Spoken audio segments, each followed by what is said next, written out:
even while hearing or speaking that word.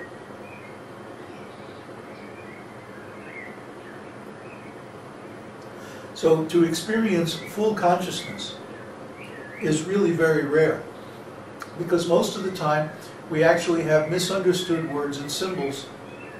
Like I was saying the other day, if you're reading a book and it has a table in it, you know, a table with columns and rows of information, then what's the meaning of the lines in between the columns and rows? Huh? What's the meaning? What's the definition? What is it trying to tell you? Every symbol on a page has a meaning. Like Peter was asking about Lord Nrsimhadev. Why do we have Lord Nrsimhadev on every page of our website? Huh?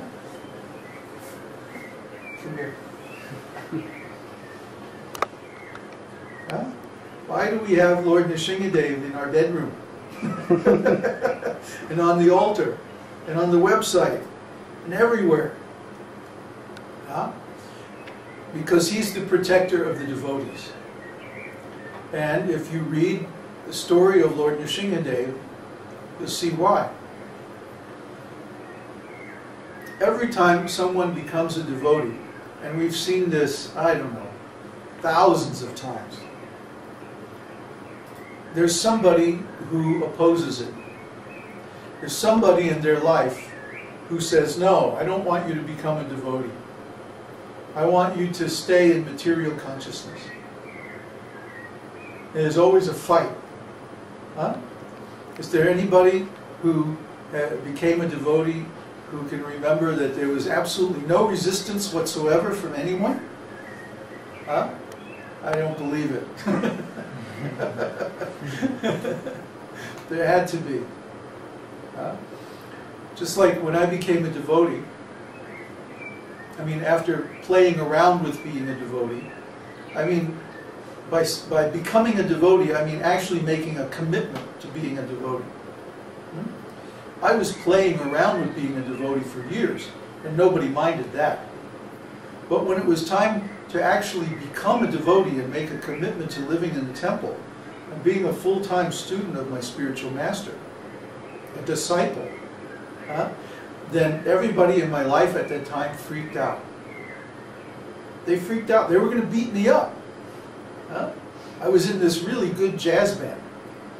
I mean, it was really a good jazz band. It was a wonderful band, musically.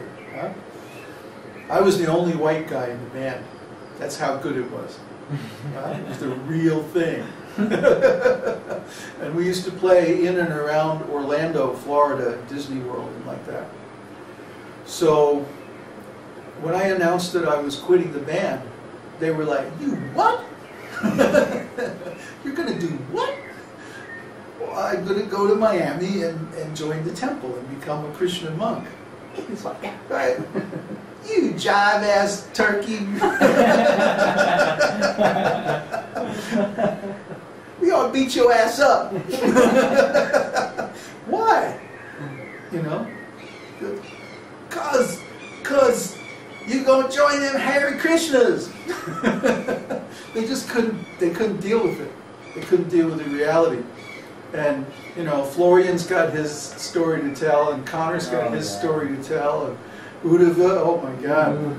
Everybody has their horror stories of when they became a devotee. Or even after you're a devotee. Sometimes there are attacks from people who don't like devotees. Huh? Well, why would people attack devotees? Well, what are they trying to do? They are threatened by our philosophy. The demons consider our philosophy a threat to their very existence. So they become very aggressive and very nasty towards the devotees. And they give us a lot of trouble for no reason at all. Just like Prahlad's father, Hiranyakashipu. Well, he was the biggest demon in the universe. And Prahlad became a devotee by the influence of Narada Muni. So he needed some protection. So he was always praying to the Lord for this protection. And finally, Hiranyakashipu had a showdown with Prahlad. What is it, why are you worshiping this Vishnu? What's wrong with you? He says, well, Vishnu is the Supreme Lord. He's everywhere. He's in everything. He's everywhere, huh? Is he in this pillar? And Prahlad says, well, sure he is. So then Hiranyakashipu draw his sword and says, I'm going to kill him. And he hit the pillar and smashed it. And out of this pillar, the broken pillar, jumps Lord Nrsingadev. So Lord Nrsingadev is the protector of the devotees. He keeps his devotees from harm.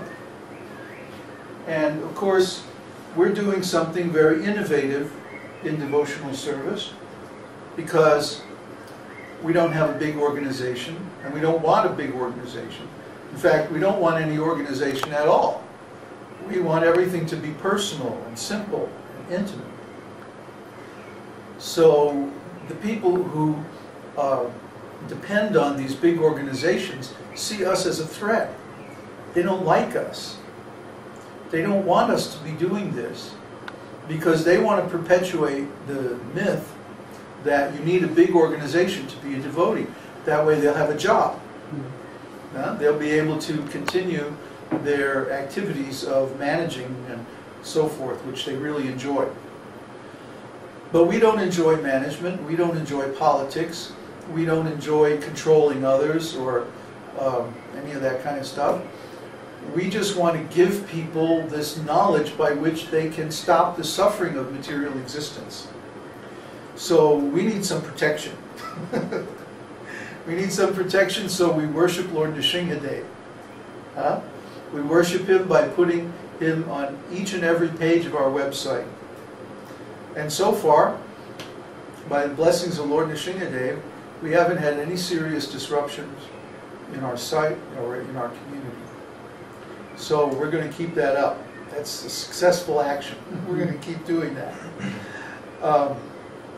What I like to tell people is that I have a special relationship with Lord Nrsingadev. I'm not going to get into the details, but he's my Ishta Devata. He's the form of Krishna that I have the closest relationship with. I also have a relationship with other forms of Krishna, Govinda, and Radharani, and Lord Chaitanya, and so on and so forth. But the relationship with Lord Nrsinga is very special. So that's another reason why we have him as our masthead or mascot or whatever you want to call it. And anyway, I just like lions. That's easier. But no, it has a deep meaning, and it's important that we know that meaning because, people are going to ask, what's that lion on your website? Oh yeah, I never saw that before. And even though the story is there, that they might not know or might not understand the background. Srila Prabhupada had his devotees sing the the Nrsinga prayer at the end of every arti. Every arti in the temple, we would do that prayer at the end. He specifically requested that we do that. So we usually end off these satsangs with that prayer too. Are there any more questions? Well, there was one question from Laura way before. She asked, so if we are gaining materially from chanting, we are not doing this properly? It's not that we're not doing it properly. It's that the holy name is a desire tree. So whatever we desire while we're chanting especially, then Krishna will fulfill that. That's his business. That's his love affair. That's his reciprocation with all of his spiritual children. He fulfills the desires of all living entities. Krish means one who does, one who makes. It comes from the verb root krut, which means making or doing. And na is a word root that means pleasure. So Krishna is the source of pleasure. That's his business. He likes to please his devotees. So if we identify as his devotees, and then we're chanting and we're thinking about, oh, I really need this, oh, I really need that, oh, I have this problem, I have that problem. Well, naturally he's going to fill those desires according to our qualification, and as much as will help us and not harm us in our devotional service. Now, if you really want material benefits from the holy name, you should chant Sri Vishnu Sahasranam, because it's explicitly stated that this is for